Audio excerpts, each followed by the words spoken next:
گزشتہ 20 برسوں سے ایلینا ٹامکنز صحت کے شعبے کے لیے لابنگ کرتی رہی ہیں، لیکن وہ ریسٹورانٹس کی صنعت کے لیے بھی نرم گوشہ رکھتی ہیں۔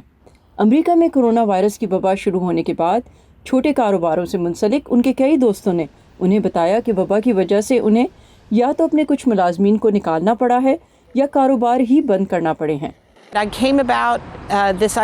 مجھے یہ خیال اپنے ایک دوست کی باتیں سن کر آیا تھا جسے اپنا کاروبار وائرس کی وجہ سے مجبوراً بند کرنا پڑا۔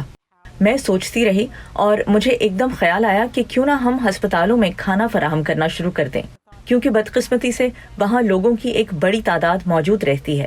ایلینا نے کچھ دوستوں سے رابطہ کیا اور قریبی ہسپتال کے تقریباً 40 کے قریب طبی عملے کو کھانا فراہم کرنا شروع کیا۔ اسی دوران انہیں مدد کی پیشکش کے کئی درجن پیغامات موصول ہوئے۔ اس طرح رضاکارانہ طور پر کام کرنے والی اس فیڈ دی فائٹ نامی تنظیم کی بنیاد پڑی اور مارچ میں رضاکاروں کی معمولی سی تعداد سے شروع ہونے والی اس تنظیم میں آج 1000 مخیر حضرات ہیں۔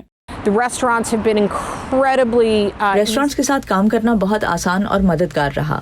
زیادہ تر مالکان نے خود کھانا پہنچانے کا کام بھی اپنے سر لے لیا، اور کمیونٹی میں خیرات کا بہت جذبہ موجود ہے جس نے اس دوران نہ صرف پیش کی منصوبہ بندی میں بڑی مدد کی بلکہ ریسٹورانٹ مالکان کو بھی اپنی گنجائش کے بارے میں اندازہ کرنے میں آسانی رہی کہ اگر ہم انہیں ایک ہفتے میں 300 سے 400 کھانوں کا آرڈر کرتے ہیں تو انہیں اندازہ ہو جاتا ہے کہ اگلے ہفتے انہیں کتنے ملازمین کی ضرورت ہوگی۔ ہاوی ریسٹورانٹ کے مالک نے بھی فیڈ دی فائٹ نامی اس تنظیم میں اپنا حصہ ڈالا اور واشنگٹن میں واقع بچوں کے نیشنل میڈیکل سینٹر میں کئی بار کھانا پہنچانے خود گئے۔ میں ان لوگوں کو کھانا پہنچانے آیا ہوں جو اس مہلک وبا کے خلاف ہم سب کی خاطر لڑ رہے ہیں اور اپنی جانیں خطرے میں ڈال کر ہمیں محفوظ اور صحت مند رکھنے کی کوشش کر رہے ہیں۔ آج فیڈ دی فائٹ 25 مقامی ریسٹورانٹ سے 18 ہسپتالوں میں صبح، دوپہر اور رات کا کھانا پہنچا رہی ہے۔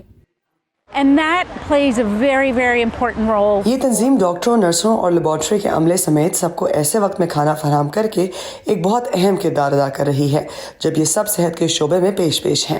اگرچہ اس تنظیم میں درجنوں رضاکار کام کر رہے ہیں، لیکن اس خیراتی پروجیکٹ کے روح رواں محض 5 لوگ ہیں اور انہی میں سے ایک سیرا کھنووا ہیں۔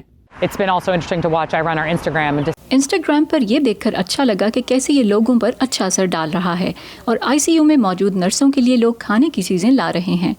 ایک روز ایک بچے نے اپنی سالگرہ کے پیسوں سے $11 خیرات دی۔ بہت سے لوگ دوسروں کے لیے کچھ اچھا کرنے میں اپنا حصہ ڈالنا چاہتے ہیں۔ فیڈ دی فائٹ نے بہت سے لوگوں کو اس طرز پر کام کرنے کی جانب مائل کیا ہے اور ایلینا اس تنظیم کے ذریعے بہت کچھ کرنا چاہتی ہیں۔ میکسم میسکلکوف کے ساتھ صبا شاہ خان، وائس آف امریکہ۔